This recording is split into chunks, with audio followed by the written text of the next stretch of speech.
Hello friends, welcome to the success master. আমি সুস্মিতা। আমি আজকে তোমাদের জন্য জিওগ্রাফি থেকে ইম্পর্ট্যান্ট একটা ক্লাস নিয়ে এসেছি। তো আপকামিং টেট এবং এসটিজিটি, নট অনলি টেট আর এসটিজিটি, তোমরা যে জেআরবিটি, টিপিএসসি বিভিন্ন ধরনের কম্পিটিটিভ এক্সামে কিন্তু এগুলো কাজে আসবে, কারণ এখান থেকে কিন্তু কোশ্চেন আসতে দেখা যায়। তো আজকে ক্লাসে আমি নতুন একটা চ্যাপ্টার স্টার্ট করছি। গত ক্লাসে আমরা জিওমরফিক প্রসেস চ্যাপ্টারটা শেষ করেছি, আর আজকে নতুন চ্যাপ্টার অ্যাটমসফিয়ার অর্থাৎ বায়ুমণ্ডল। এই অ্যাটমসফিয়ার যে চ্যাপ্টার রয়েছে, এই চ্যাপ্টার থেকে আমরা যে কম্পোজিশন, তারপরে যেরকম স্তর বিন্যাস রয়েছে, টেম্পারেচার রয়েছে, উইন্ড সিস্টেম রয়েছে, প্রেশার রয়েছে, সবগুলি পার্টই আমরা এক এক করে দেখে নেব। প্রতিটা পার্টই কিন্তু ইম্পর্টেন্ট, কারণ প্রতি বছর কিন্তু এখান থেকে কোশ্চেন আসতে দেখা যায়। তো আজকে ক্লাসে অ্যাটমসফিয়ার চ্যাপ্টারে প্রথম ক্লাস যেটা আমরা করাবো, কম্পোজিশন অফ অ্যাটমসফিয়ার অর্থাৎ বায়ুমণ্ডলের উপাদান। তো বায়ুমণ্ডলের উপাদান থেকে আজকে ক্লাসে আমি ডিসকাস করব। তো আশা করি তোমাদের কাজে আসবে। এখন তাহলে দেরি না করে আজকে ক্লাসটা শুরু করছি। আর তাছাড়া তোমাদের টেট রিলেটেড কোনো কিছু প্রয়োজন হলে বা কোনো কনফিউশন হলে তোমরা এই নম্বরেও যোগাযোগ করতে পারো। এনিওয়ে, আমরা দেখে নেব বায়ুমণ্ডলের উপাদান। তো বায়ুমণ্ডল উপাদানগুলি কি কি রয়েছে, সেই উপাদানগুলি জানার আগে আমাদের আগে বায়ুমণ্ডল সম্পর্কে জানতে লাগবে। বায়ুমণ্ডল অর্থাৎ অ্যাটমসফিয়ার, ভূপৃষ্ঠ থেকে উপরের দিকে যে গ্যাসীয় আবরণ পৃথিবীকে বেষ্টন করে আছে তাকে বায়ুমণ্ডল বলে। যে ভূপৃষ্ঠ থেকে, এখন ভূপৃষ্ঠ কি সেটা কিন্তু তোমরা ইজিলি বুঝতে পারবে যখন ইন্টেরিয়র অফ দ্য আর্থ ক্লাসটা দেখবে, পৃথিবীর অভ্যন্তরভাগ। সেখানে কিন্তু এক একটা ভালোভাবে ডিসকাস করা হয়েছে। তোমরা সিকোয়েন্সে ক্লাসগুলি দেখবে, তাহলে তোমাদের সুবিধে হবে। ধরো কেন্দ্রমণ্ডল, গুরুমণ্ডল, তারপর হচ্ছে ভূত্বক, যেখানে আমরা বসবাস করছি। তো এই যে ভূত্বক অর্থাৎ ভূপৃষ্ঠ থেকে যে উপর দিকে গেলে পৃথিবীকে, ধরো এটা রয়েছে পৃথিবী, ওকে, এটা পৃথিবী।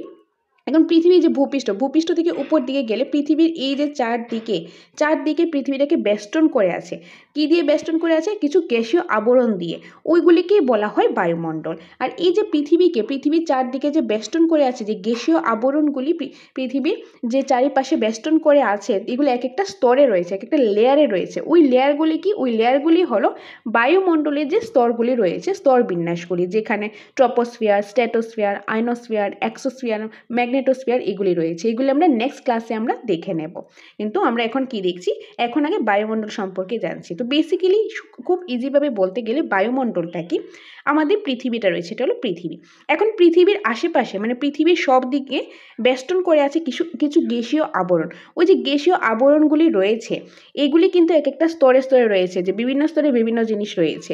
ওইগুলিকেই বলা হয়, ওইগুলি সবগুলি মিলেই হয় কিন্তু বায়ুমণ্ডল। যে বায়ুমণ্ডলটা রয়েছে, এটা আমরা চোখে কিন্তু দেখতে পাই না, কিন্তু আমরা অনুভব করতে পারি। যেরকম ধরো বাতাসটা যে হচ্ছে, বাতাসটাকে আমরা দেখতে পাচ্ছি না, কিন্তু বাতাসটা কিন্তু আমরা অনুভব করতে পারছি। তো এই যে গ্যাসীয় আবরণগুলি রয়েছে, এগুলি হলো বায়ুমণ্ডলের উপাদান। কি কি গ্যাসীয় আবরণ রয়েছে বা অন্যান্য কি উপাদান রয়েছে, সেগুলি আমরা দেখে নেব। বায়ুমণ্ডলের ঊর্ধ্বসীমা ভূপৃষ্ঠ থেকে উপরের দিকে 10,000 কিলোমিটার পর্যন্ত বিস্তৃত। বায়ুমণ্ডলের যে ঊর্ধ্বসীমাটা, বায়ুমণ্ডলে কোথায় থেকে ধরা হবে? ভূপৃষ্ঠ থেকে। এটা হলো যে ভূপৃষ্ঠ থেকে উপর দিকে, যত উপর দিকে যাবে, উপর দিকে 10,000 কিলোমিটার পর্যন্ত বিস্তৃত। যে বায়ুমণ্ডলের স্তর বিন্যাস মেনলি পাঁচটা রয়েছে। ওকে, তো এই পাঁচটা যে রয়েছে, এক একটা কিন্তু ভূপৃষ্ঠ থেকে শুরু হয়েছে, একদম ট্রপোস্ফিয়ার থেকে শুরু হয়েছে, একদম 10,000 কিলোমিটার পর্যন্ত কিন্তু এটা গিয়েছে। তো এই সবগুলি স্তর আমরা এক এক করে দেখে নেব। 10,000 কিলোমিটারের পরে একটা স্তর রয়েছে, যেটাকে বলা হয় ম্যাগনেটোস্ফিয়ার স্তর। আর ওইটা এক্সাক্ট কত কিলোমিটার পর্যন্ত গিয়েছে, এটা এখন পর্যন্ত কিন্তু বার করা যায়নি। এনিওয়ে, এটা আমরা নেক্সট ক্লাসে আমরা ডিসকাস করব। তো এখন এতটুকু মাথায় রাখো, বায়ুমণ্ডলের ঊর্ধ্বসীমা মানে ম্যাক্সিমাম যতটুকু যায় উপর দিকে, সেটা হলো 10,000 কিলোমিটার পর্যন্ত বিস্তৃত। তারপর রয়েছে পৃথিবীর মধ্যাকর্ষণ শক্তির টানে এই বায়ুমণ্ডল পৃথিবীর গায়ে লেগে আছে। তো পৃথিবীর যে মধ্যাকর্ষণ শক্তি রয়েছে, যে গ্র্যাভিটি রয়েছে, গ্র্যাভিটির জন্যই কিন্তু এই যে বায়ুমণ্ডলটা, যে বললাম যে পৃথিবীর চারদিকে যে গ্যাসীয় আবরণ রয়েছে, এগুলি কি পৃথিবীর গায়ে লেগে আছে। কি কেন লেগে আছে? কারণ পৃথিবীর মধ্যাকর্ষণ শক্তির জন্য, গ্র্যাভিটির জন্য বায়ুমণ্ডলটা পৃথিবীর গায়ে লেগে আছে। বায়ুমণ্ডলের প্রায় 97% উপাদান সমুদ্রপৃষ্ঠ থেকে 30 কিলোমিটার উচ্চতার মধ্যেই আছে। যে সমুদ্রপৃষ্ঠ থেকে, মানে সি লেভেল থেকে 30 কিলোমিটার পর্যন্ত, মানে এমনি থেকে 10,000 কিলোমিটার পর্যন্ত বিস্তৃত, কিন্তু তার মধ্যে থেকে 30 কিলোমিটার উচ্চতার মধ্যেই ম্যাক্সিমাম জিনিস অবস্থিত, এই 97% উপাদান অবস্থিত। এখন সেই উপাদানগুলি কি কি, সেটাই কিন্তু আমরা আজকে ক্লাসে দেখে নেব। তো বায়ুমণ্ডল সম্পর্কে আরও কিছু আমরা জেনে নিই, তাহলে আমাদের জিনিসটা বুঝতে সুবিধা হবে, কারণ এই চ্যাপ্টারটা অল অ্যাবাউট বায়ুমণ্ডল অর্থাৎ অ্যাটমসফিয়ার। ভূপৃষ্ঠ থেকে ঊর্ধ্বে যে অদৃশ্য গ্যাসের আবরণ পৃথিবীকে বেষ্টন করে আছে তাকে বায়ুমণ্ডল বা অ্যাটমসফিয়ার বলে। মানে ভূপৃষ্ঠ থেকে যে ভূপৃষ্ঠ রয়েছে, ভূপৃষ্ঠ থেকে যদি আমরা উপর দিকে যাই, উপর দিকে গেলে মানে পৃথিবীর চারদিকেই একটা অদৃশ্য গ্যাসের আবরণ রয়েছে, এটা অদৃশ্য, যেটা আমরা দেখতে পাই না কিন্তু আমরা ফিল করতে পারি। এই যে গ্যাসের আবরণ রয়েছে পৃথিবীকে বেষ্টন করে আছে, সেগুলিকেই কিন্তু বায়ুমণ্ডল বা অ্যাটমসফিয়ার বলা হয়। বায়ুমণ্ডলকে চোখে দেখা যায় না, তবুও আমরা এর অস্তিত্ব অনুভব করতে পারি। বায়ুমণ্ডলকে চোখে তো দেখা যায় না, তবুও আমরা এটা যে আছে, এটা এক্সিস্ট করছে, তার অস্তিত্বটা আমরা কিন্তু ফিল করতে পারি, অনুভব করতে পারি। এটি nitrogen, oxygen, ozone, carbon dioxide প্রভৃতি বিভিন্ন গ্যাসের মিশ্রণ। মানে এই যে উপাদানগুলি রয়েছে, এই যে বায়ুমণ্ডলটা গঠন হয়েছে, এটা কিন্তু বিভিন্ন গ্যাসের মিশ্রণ। এখানে নাইট্রোজেনও আছে, অক্সিজেনও আছে, ওজোনও আছে, কার্বন ডাইঅক্সাইড, অর্গান, মিথেন প্রভৃতি ধরনের গ্যাসের মিশ্রণ হয়েই কিন্তু এটা গঠিত হয়েছে। আর এই গ্যাসের মিশ্রণগুলি ছাড়াও আরও কিছু রয়েছে, যেরকম জলীয় বাষ্প ও নানা রকমের সূক্ষ্ম জৈব ও অজৈব কণিকা, যেরকম ধুলো, ধোঁয়া, বালি প্রভৃতি নিয়ে বায়ুমণ্ডল গঠিত। বায়ুমণ্ডলে বিভিন্ন উপাদানের মধ্যে 97% পদার্থই সমুদ্রপৃষ্ঠ থেকে 30 কিলোমিটার উচ্চতার মধ্যে অবস্থান করে। আর বায়ুমণ্ডলে অনেক উপাদান রয়েছে, বিভিন্ন গ্যাসীয় উপাদান রয়েছে, জলীয় বাষ্প রয়েছে, ধূলিকণাগুলি রয়েছে, কণিকা রয়েছে। এগুলি যে আছে, এগুলির মধ্যে থেকে 97% পদার্থ কিন্তু ভূপৃষ্ঠ থেকে, সমুদ্রপৃষ্ঠ থেকে, অর্থাৎ সি লেভেল থেকে 30 কিলোমিটার উচ্চতার মধ্যে অবস্থান করে। 30 কিলোমিটার পরে যেগুলো আছে এটা অনেকটাই কম আছে, মানে ম্যাক্সিমামটা কোথায় আছে, 30 কিলোমিটার মধ্যেই অবস্থান করছে। এছাড়া ভূপৃষ্ঠ থেকে 100 কিমি পর্যন্ত বিস্তৃত বায়ুস্তর ভূপৃষ্ঠের আবহাওয়া ও জলবায়ুকে অনেকাংশ প্রভাবিত করে। আর তাছাড়া ভূপৃষ্ঠ থেকে 100 কিলোমিটার পর্যন্ত যে স্তরটা রয়েছে, 100 কিলোমিটার পর্যন্ত যে জায়গাটা রয়েছে, এই জায়গাটার মধ্যে ভূপৃষ্ঠের আবহাওয়া, মানে ধরো কোনো একটা জায়গার ওই জায়গার ওয়েদার কীরকম হবে বা জলবায়ু বা ক্লাইমেট কীরকম হবে সেটা কিন্তু প্রভাবিত করে। ওকে, বায়ুমণ্ডলের ঊর্ধ্বসীমা ভূপৃষ্ঠ থেকে প্রায় 10,000 কিলোমিটার পর্যন্ত বিস্তৃত। তো বায়ুমণ্ডলের ঊর্ধ্বসীমা ভূপৃষ্ঠ থেকে কত কিলোমিটার পর্যন্ত বিস্তৃত? 10,000 কিলোমিটার পর্যন্ত বিস্তৃত। তো এটা গেল বায়ুমণ্ডল। তো আশা করি বায়ুমণ্ডল কি সেটা তোমরা ভালোভাবে বুঝতে পেরেছো। এখন আসি বায়ুমণ্ডলের উপাদানগুলি। বায়ুমণ্ডলে প্রধানত 3 ধরনের উপাদান রয়েছে। প্রধানত কয় ধরনের? 3 ধরনের উপাদান দ্বারা গঠিত। সেগুলি কি? বিভিন্ন প্রকার গ্যাস রয়েছে, যেরকম nitrogen, oxygen, carbon dioxide, ozone, argon, methane, এরকম বিভিন্ন ধরনের গ্যাসীয় পদার্থ রয়েছে, গ্যাসীয় উপাদান রয়েছে। আর এগুলির মিশ্রণেই কিন্তু বায়ুমণ্ডলটা গঠিত হয়েছে। আর তাছাড়া রয়েছে যেরকম জলীয় বাষ্প রয়েছে, তারপর ধূলিকণা বা বিভিন্ন কণিকা রয়েছে। এখন এগুলি আমরা আরও ডিটেলসে জেনে নেব। তো প্রথমেই দেখছি আমরা বিভিন্ন প্রকার গ্যাসের মধ্যে যেরকম nitrogen, oxygen, carbon dioxide, ozone gas এগুলি রয়েছে। তাছাড়াও যেরকম মিথেন, হিলিয়াম, আর্গন যেগুলি নিষ্ক্রিয় গ্যাস রয়েছে। তো মেনলি এগুলো রয়েছে, বাকিগুলি আমরা এক এক করে দেখে নেব। তো প্রথমেই দেখছি আমরা নাইট্রোজেন যেটা সবচেয়ে বেশি রয়েছে বায়ুমণ্ডলের মধ্যে। সবচেয়ে বেশি যে গ্যাসটা অবস্থিত সেটা হলো নাইট্রোজেন। এটি একটি নিষ্ক্রিয় গ্যাস। নাইট্রোজেন একটি নিষ্ক্রিয় গ্যাস। বাতাসে এর পরিমাণ 78.08%। এটা খুব ভালোভাবে মনে রাখবে যে বাতাসে নাইট্রোজেনের পরিমাণ কত? 78.08%।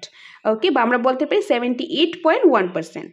প্রাণীরা সরাসরি নাইট্রোজেন গ্রহণ করে না। যে প্রাণীরা, ধরো আমরা নাইট্রোজেন কিন্তু সরাসরি আমরা গ্রহণ করি না। আমরা নাইট্রোজেন গ্রহণ করি কিন্তু ডিরেক্টলি করি না, সরাসরি করি না, আমরা ইনডিরেক্টলি কিন্তু নাইট্রোজেন গ্রহণ করে থাকি। যেরকম ধরো আমরা সবাই আমরা চিপস খাই। চিপসের প্যাকেটে দেখবে চিপসের প্যাকেটটা অনেকটা বড় থাকে, কিন্তু চিপস মাত্র কয়েকটা থাকে, কিন্তু প্যাকেটটা অনেকটা ফুলানো থাকে। তো ওইটার মধ্যে কিন্তু নাইট্রোজেন গ্যাস কিন্তু ইনজেক্ট করা হয়। তো নাইট্রোজেন গ্যাস যেহেতু এটার মধ্যে ইনজেক্ট করা হয়, তো এটা চিপসের মধ্যেও লাগছে। তো চিপসটা আমরা খাচ্ছি, তো চিপসের মাধ্যমে মানে ইনডিরেক্টলি কিন্তু আমরা নাইট্রোজেন গ্রহণ করছি। তো আমরা নাইট্রোজেন ডিরেক্টলি তো গ্রহণ করি না, কিন্তু আমরা ইনডিরেক্টলি কিন্তু নাইট্রোজেনটা গ্রহণ করে থাকি। তো তোমরা মনে রাখবে নাইট্রোজেনের পরিমাণ হলো বাতাসে সবচেয়ে বেশি রয়েছে, আর সেটা রয়েছে 78.08%। আর প্রাণীরা সরাসরি নাইট্রোজেন গ্রহণ করে না। তার কিছু গুরুত্ব দেখে নিই। যে পরোক্ষভাবে নাইট্রোজেন গ্যাস জীবের প্রোটিন জাতীয় খাদ্য তৈরিতে সাহায্য করে।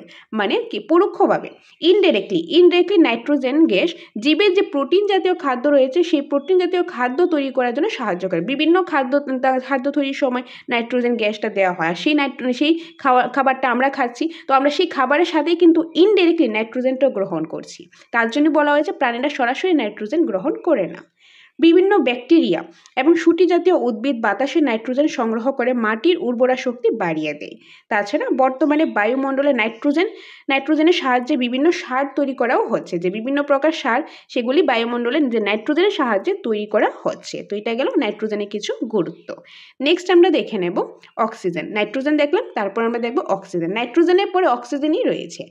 বায়ুমণ্ডলের সবচেয়ে গুরুত্বপূর্ণ গ্যাস, খুবই ইম্পর্টেন্ট। নাইট্রোজেন বেশি আছে, কিন্তু নাইট্রোজেন থেকেও কিন্তু বেশি ইম্পর্টেন্ট হলো অক্সিজেন। কারণ অক্সিজেন না থাকলে আমরা তো বাঁচবই না, কারণ অক্সিজেন আমরা ডিরেক্টলি গ্রহণ করছি, আর অক্সিজেন থাকাতেই তো আমরা বেঁচে আছি। বায়ুমণ্ডলে সবচেয়ে গুরুত্বপূর্ণ গ্যাস হলো O2 অর্থাৎ অক্সিজেন, আর বাতাসে এর পরিমাণ হলো 20.9%। 20.9%, বা অনেক জায়গাতে তোমরা 21%ও পেয়ে যাবে। তো অপশান বুঝে তোমরা আনসারটা করবে। তো বায়ুমণ্ডলে সবচেয়ে গুরুত্বপূর্ণ গ্যাস কোনটা? অক্সিজেন, তার পরিমাণ হলো 20.9%। এর গুরুত্বটাও দেখিনি। জীবের শ্বাসকার্য নিয়ন্ত্রণে অক্সিজেন বিশেষভাবে গুরুত্বপূর্ণ। যে জীবে আমরা যে শ্বাস নিচ্ছি, এই যে শ্বাসকার্যটা হচ্ছে, এই শ্বাসকার্যটা ব্যালেন্স থাকার জন্য, নিয়ন্ত্রণ থাকার জন্য অক্সিজেন খুবই ইম্পর্টেন্ট। শক্তি উৎপাদন ও তাপ বৃদ্ধিতে সাহায্য করে, যে কোনো কিছু শক্তি উৎপাদন করা, তাপটা বৃদ্ধি করা, সেটাতেও কিন্তু অক্সিজেন প্রয়োজন হয়। আগুন জ্বালাতে অক্সিজেন প্রয়োজন হয়। শিলা গঠনকারী খনিজের, বিশেষত লোহার সঙ্গে যখন রাসায়নিক প্রক্রিয়ায়, জারণ প্রক্রিয়ায় যুক্ত হয়, শিলা আবহবিকারে অক্সিজেনের সাহায্য করে। এটা তোমরা ভালোভাবে বুঝতে পারবে যখন তোমরা our changing earth weathering and erosion অর্থাৎ আবহাওয়া বিকারের ক্ষয়ীভবনের ক্লাসটা দেখে থাকো। আবহাওয়া বিকারের যে তিনটা প্রসেস রয়েছে, যান্ত্রিক আবহাওয়া বিকার, রাসায়নিক আবহাওয়া বিকার, আরেকটা ছিল কি জৈব আবহাওয়া বিকার। তার মধ্যে রাসায়নিক আবহাওয়া বিকারের 5টা প্রসেস ছিল। 5টা প্রসেসের মধ্যে একটা ছিল জারণ প্রক্রিয়া বা অক্সিডেশন। ওকে, তো এই যে জারণ প্রক্রিয়া বা অক্সিডেশনটা কি হয়, এইটার মধ্যে যেরকম ধরো একটা ধরো আমরা একটা লোহাটা কি করলাম, জলের মধ্যে রেখে দিলাম, তো এটা জলও লাগছে প্লাস এখানে তো অক্সিজেন, তো অক্সিজেন আর জলের মিক্সড হয়ে যখন লোহাতে পৌঁছে তখন এটা রাসায়নিক প্রক্রিয়া হচ্ছে, তখন লোহার মধ্যে কিন্তু মরচে পড়ে যায়, বেসিক্যালি আমাদের ভাষায় বলতে গেলে জংকার পড়ে যায়। তো ওইটা কিন্তু জারণ প্রক্রিয়া। তো সেই প্রক্রিয়ার ক্ষেত্রেও কিন্তু অক্সিজেনটা প্রয়োজন হচ্ছে। তো এখানে এটাই বলা হয়েছে। তো এইগুলি হলো কিছু অক্সিজেনের গুরুত্ব। তো আমরা কি দেখলাম? নাইট্রোজেন দেখলাম, অক্সিজেন দেখলাম। নেক্সট আমরা দেখব কার্বন ডাইঅক্সাইড। কার্বন ডাইঅক্সাইড অর্থাৎ CO2। এই গ্যাস বাতাসে অতি সামান্য, আর এই গ্যাস বাতাসে অতি সামান্য পরিমাণ, কত? 0.03%। কিন্তু এত কম থাকলেও তার খুবই ইম্পর্টেন্ট রোল রয়েছে, থাকলে অতি গুরুত্বপূর্ণ ভূমিকা গ্রহণ করে। তো বায়ুমণ্ডলে কার্বন ডাইঅক্সাইডের পরিমাণটা খুব কম, যেটা 0.03%, কিন্তু এত কম থাকলেও সেটা খুবই ইম্পর্টেন্ট।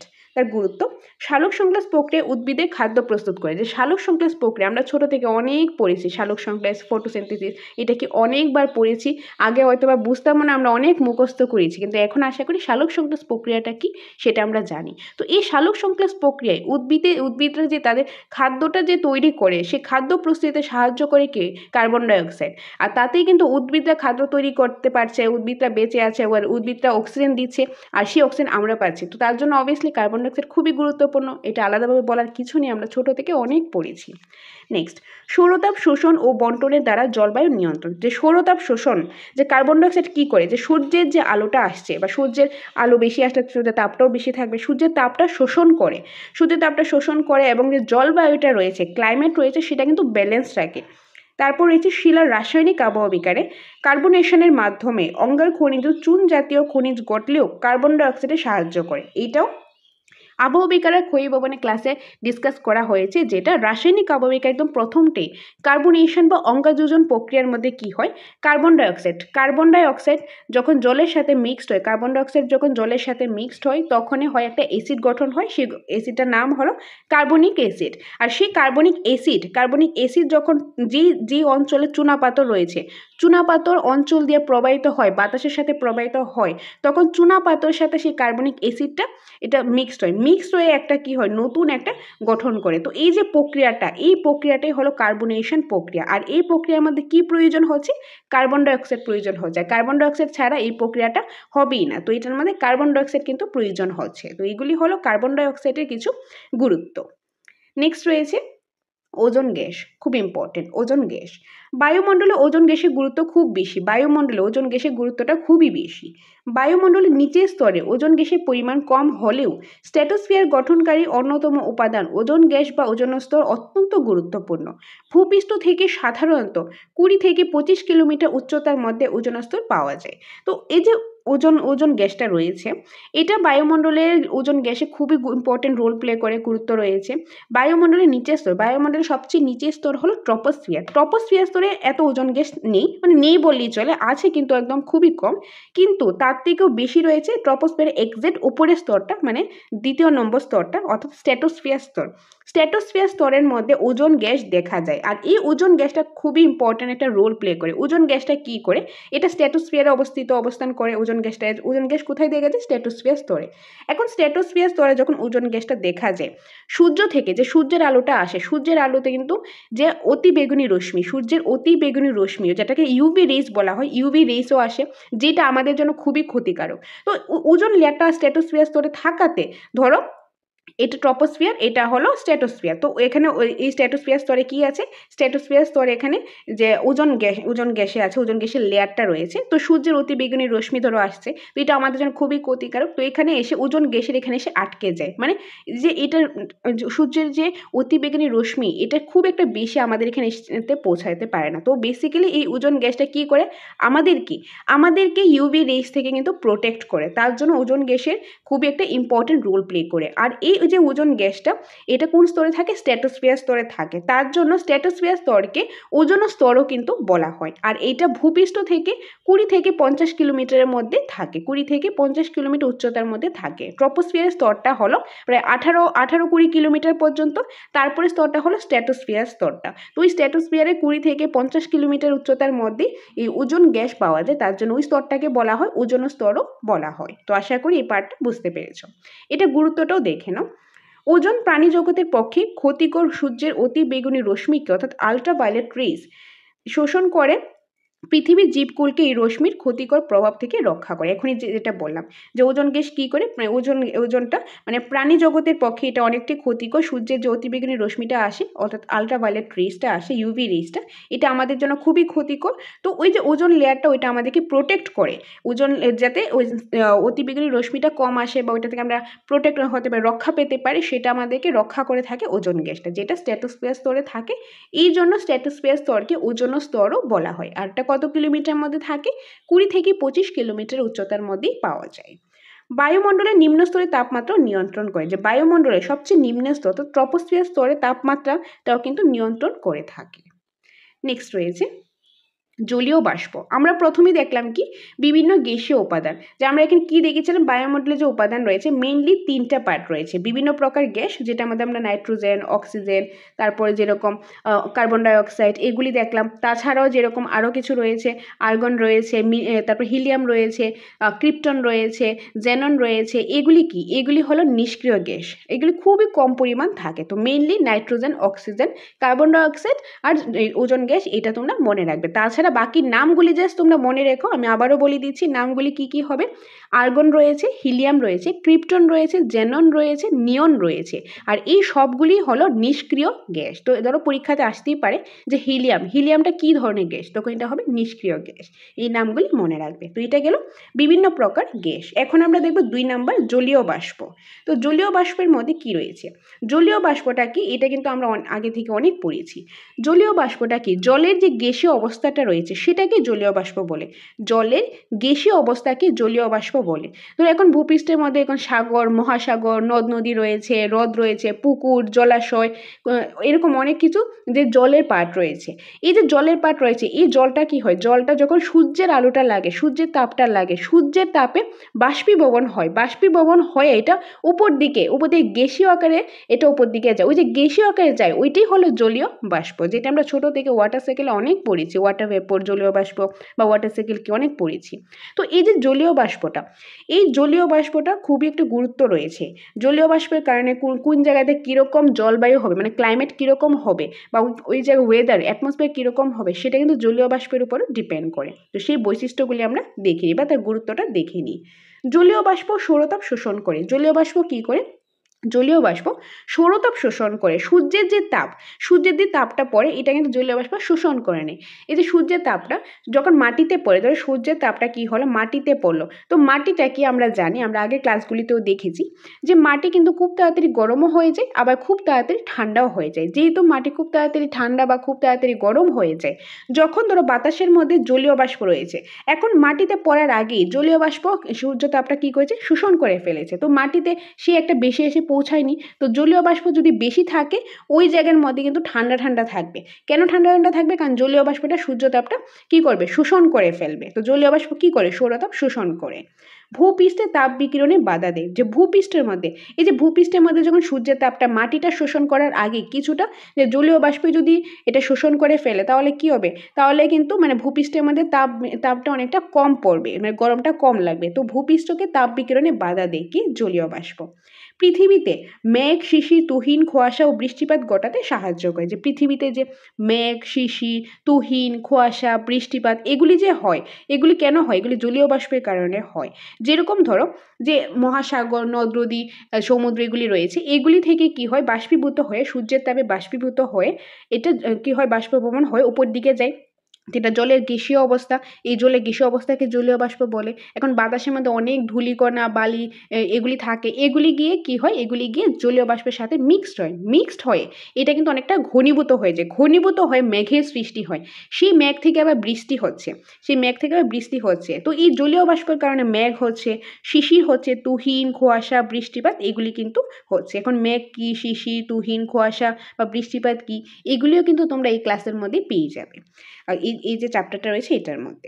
এনিওয়ে, নেক্সট রয়েছে কোনো স্থানের জলবায়ু নির্ধারণেও গুরুত্বপূর্ণ ভূমিকা গ্রহণ করে। যে কোন জায়গার মধ্যে কোন একটা স্থানের জলবায়ু, ক্লাইমেট কীরকম হবে, ওইখানে কি বৃষ্টিবহুল হবে নাকি খুব একটা উষ্ণ থাকবে নাকি শুষ্ক থাকবে, সেটা কীরকম হবে সেটা কিন্তু ডিপেন্ড করে জলীয় বাষ্পের উপর। বৃষ্টিবহুল অঞ্চলে আর্দ্র ও বৃষ্টিবিহীন অঞ্চলে মরু জলবায়ু বিরাজ করে। যে বৃষ্টিবহুল, যেখানে বৃষ্টি খুব বেশি হয় সেখানে আর্দ্র থাকে সেখানে অঞ্চলটা, আর বৃষ্টিবিহীন যেখানে বৃষ্টিটা কম থাকে সেখানে মরু জলবায়ু থাকে। নিম্ন বায়ুমণ্ডলে জলীয় বাষ্পের পরিমাণ বেশি হয় মেঘ, ঝড়, বৃষ্টি প্রভৃতি প্রাকৃতিক বিপর্যয় বেশি ঘটে। যে এই যে জলীয় বাষ্পটা যে নিম্ন স্তরে অর্থাৎ ট্রপোস্ফিয়ার স্তরেই কিন্তু থাকে। তো তার জন্য ট্রপোস্ফিয়ার স্তরে যে মেঘ, শিশির, কুয়াশা, বৃষ্টি কোথায় থেকে যায়, কোন স্তরে, ট্রপোস্ফিয়ার স্তরেই কিন্তু থাকে। ট্রপোস্ফিয়ার স্তরে থাকায় এখানে প্রাকৃতিক বিপর্যয়টাও বেশি ঘটে থাকে। তো এগুলি হলো জলীয় বাষ্প। তো আশা করি বুঝতে পেরেছো জলীয় বাষ্পটা কি বা তার গুরুত্ব বা বৈশিষ্ট্যগুলো কি সেগুলি তোমরা বুঝতে পেরেছো। নেক্সট রয়েছে 3rd নম্বর, ধূলিকণা ও বিভিন্ন প্রকার কণিকা। ধূলিকণা বা বিভিন্ন প্রকার কণিকা সেটা আমরা কি জানি যে ধোঁয়া রয়েছে, ধুলো রয়েছে, বালিকণা রয়েছে, এগুলি তো হলো ধূলিকণা বা বিভিন্ন প্রকার কণিকা। তার কি গুরুত্ব বা বৈশিষ্ট্য রয়েছে সেটা দেখিনি। বায়ুতে ভাসমান ধূলিকণাকে আশ্রয় করে জলীয় বাষ্প ঘনীভূত হয় এবং মেঘ ও কুয়াশা বৃষ্টি সৃষ্টি করে। বায়ুতে যে ধূলিকণা এগুলি কি ভাসতে থাকে, আর যখন জলীয় বাষ্পটা বায়ুতে থাকে, তা একটু আগেই বলেছি, যখন ধরো জলীয় বাষ্পের মধ্যে কি হয়, ধূলিকণা, বালি এগুলি এসে জমা হয়, তাহলে জলীয় বাষ্পটা কি ঘনীভূত হয়ে যায়, বেসিক্যালি ঘন হয়ে ওইটা মেঘ, কুয়াশা এগুলি সৃষ্টি করে, আর এই মেঘ থেকে বৃষ্টি হচ্ছে, তো বৃষ্টিটা হয়ে থাকে। সৌরতাপ শোষণ করে বায়ুমণ্ডলের তাপমাত্রা বাড়িয়ে দেয়। আর এই যে বালি ধূলিকণা এগুলি কি, এগুলি তো যে ছোট ছোট যে বালি থাকে, ধূলিকণা থাকে, মাটিরই তো পার্ট। আর মাটি কিন্তু সূর্যের তাপ যখন বেশি লাগে তাড়াতাড়ি গরম হয়ে যায়, আবার সূর্যের তাপ না লাগলে তাড়াতাড়ি ঠান্ডাও হয়ে যায়। তো এখন যখন সূর্যের তাপটা ধুলোবালিতে এসে পৌঁছাচ্ছে, ধুলোবালিটা সূর্যের তাপটা শোষণ করে, তখন কি হবে, অফকোর্স সেখানে গরমটা বেশি হয়ে যাবে। তো একটা কথা মনে রাখবি, যেই অঞ্চলে জলীয় বাষ্পের পরিমাণ বেশি তাহলে কুয়াশা, মেঘ, বৃষ্টি বেশি থাকবে, তো ওইখানে ঠান্ডা থাকবে। আর যেখানে ধূলাবালি বেশি থাকবে তো এটা সূর্যতাপটা শোষণ করবে, তো ধূলাবালি বেশি থাকলে ওই অঞ্চলটা কিন্তু গরমও বেশি থাকবে। যেরকম মরু অঞ্চলে ধূলোবালু বেশি থাকে তো ওই অঞ্চলটা গরমও বেশি থাকে। নেক্সট, সূর্যরশ্মি ধূলিকণায় প্রতিফলিত ও বিচ্ছুরিত হয়ে নানা রং ও বর্ণছটায় সৃষ্টি করে। এগুলির মধ্যে নীলাভ আলোর প্রাধান্য বেশি, তাই আকাশকে নীল দেখায়। নতুবা দিনের বেলা আকাশকে মনে হতো গাঢ় অন্ধকার।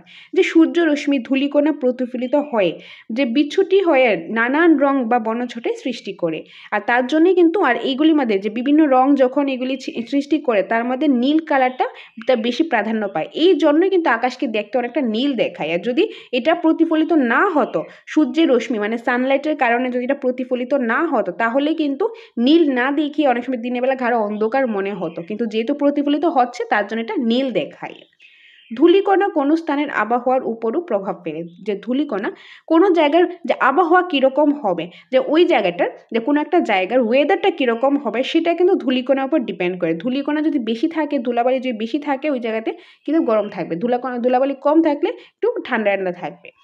বড় বড় শিল্পাঞ্চল, যে বড় বড় শিল্পাঞ্চল ইন্ডাস্ট্রি রয়েছে যেরকম কলকাতা, লন্ডন, বার্মিংহাম প্রভৃতি জায়গায় রয়েছে, তো ওইখানে শিল্পাঞ্চলে ইন্ডাস্ট্রি থাকলে কী হবে, ইন্ডাস্ট্রি থাকলে দেখবে ধোঁয়া বেরোবে। তো এই ধোঁয়া আর যদি কুয়াশা থাকে, ধোঁয়া আর কুয়াশা মিশে আবার ধোঁয়াশার সৃষ্টি করছে। তো ধোঁয়া আর কুয়াশা মিশে কি সৃষ্টি হয়, ধোঁয়াশার সৃষ্টি হয়। তো এটাই হলো ধূলিকণা ও বিভিন্ন প্রকার কণিকা। তো আশা করি এটা বুঝতে পেরেছো যে ধূলিকণা কি বা তার গুরুত্ব বা তার যে বৈশিষ্ট্যটা সেটা কি বুঝতে পেরেছো। ওকে, তো এই ছিল আজকের ক্লাস। তো আজকে আমরা কি কি দেখলাম একবার আমি রিকেপ দিয়ে দিয়েছি।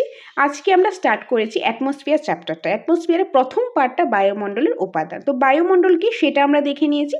তারপর দেখলাম বায়ুমণ্ডলে মেনলি 3টে উপাদান থাকে, বিভিন্ন প্রকার গ্যাস থাকে, জলীয় বাষ্প, ধূলিকণা ও বিভিন্ন কণিকা। তো প্রথমেই বিভিন্ন প্রকার গ্যাস, তার মধ্যে দেখলাম নাইট্রোজেন, অক্সিজেন, কার্বন ডাইঅক্সাইড, তারপর দেখলাম ওজোন গ্যাস, আর তাছাড়া আরও কিছু রয়েছে যেটা তোমাদেরকে নামটা বলে দিয়েছি, সেটা হলো আর্গন, হিলিয়াম, নিয়ন, ক্রিপ্টন, জেনন, এগুলি হলো নিষ্ক্রিয় গ্যাস। এই নামগুলি তোমরা মনে রাখবে। তারপর আমরা দেখলাম জলীয় বাষ্প। জলীয় বাষ্পটা কি বা তার গুরুত্ব বৈশিষ্ট্য কি সেটা দেখে নিয়েছি, এবং ধূলিকণাও বিভিন্ন প্রকার কণিকা সম্বন্ধে আমরা দেখে নিলাম। তো এটাই গেল বায়ুমণ্ডলের উপাদান। নেক্সট ক্লাসে আমরা দেখব বায়ুমণ্ডলের স্তরবিন্যাস। ওকে, তো আশা করি তোমাদের কাছে ক্লাসটা ভালো লেগেছে, হেল্পফুল লেগেছে। ওকে, সো তোমাদের যদি নোটসের প্রয়োজন হয়, ক্লাসেসের প্রয়োজন হয় কিংবা মক টেস্টের প্রয়োজন হয়, সেটার জন্য তোমরা আমাদের সাথে যোগাযোগ করতে পারো স্ক্রিনে দেওয়া নম্বরে। আমাদের এখানে ট্যাট 1, ট্যাট 2, STGT সম্পূর্ণ নোটসে অ্যাভেলেবেল রয়েছে অ্যাকর্ডিং টু সিলেবাস। খুব সুন্দরভাবে টপিক ওয়াইজ রয়েছে, টপিকের পাশাপাশি কোশ্চেন আনসার MCQসও রয়েছে। তো তোমাদের ট্যাট রিলেটেড ক্লাসেসের প্রয়োজন অনলাইন কিংবা অফলাইন, মক টেস্টের প্রয়োজন অনলাইন কিংবা অফলাইন, বা নোটসের যেটা প্রয়োজন, যেভাবে প্রয়োজন, সেটার জন্য তোমরা আমাদের সাথে যোগাযোগ করতে পারো স্ক্রিনে দেওয়া নম্বরে। এটাই তোমাদের সাথে শেয়ার করা ছিল। দেখা হবে তোমাদের সাথে পরবর্তী একটা ক্লাসে। Thanks for watching.